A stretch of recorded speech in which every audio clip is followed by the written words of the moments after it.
আজকের দিনে বহু পরিবারের মধ্যে দেখবেন নেগেটিভ এনার্জির শিকার হয়ে রয়েছে তারা। তাহলে কি করবেন, ঘরের বাইরে যখন থাকেন তখন তো আপনাদের খুব ভালো লাগে, যেই বাড়িতে ঢুকছেন, ঘরে ঢুকছেন, আপনার একদম এনার্জি লো হয়ে পড়ে। কেন হয় এটা? আপনার ঘরের মধ্যে বাস্তু যে আছে সেটার মধ্যে কোনো দোষ আছে।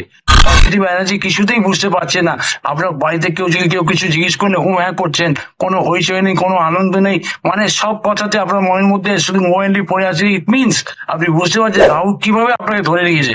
তার মানে বুঝে নিন, আপনি আপনি এমন একটা উপায় আমাকে বলবো যেটা করে আপনি নিশ্চিত রূপে এইসব ধরনের যত নেগেটিভিটি থাকে সব বেরিয়ে যায়। কি করবেন, একটা ডাব নেবেন রবিবার দিনে, রবিবার দিন ডাব নিয়ে তার জলটাকে একটা বটলের মধ্যে ঢেলে দেবেন, স্প্রে যেন বটলের মধ্যে স্প্রে করান, সেই টাইপের বটল নেবেন। সেটাকে করে আপনি রবিবার ঝাড় পোছা যখন হয়ে গেল, তারপর সেটাকে চারিদিকে ছিটিয়ে দিন। তার সাথে এটা বলবো 4টে রবিবার করবে, দেখুন করে আপনার ঘরের মধ্যে পুরো পজিটিভ এনার্জি ভরে যাবে। আপনার লো এনার্জি যেটা থাকে সেটা শিকার আর হবে না।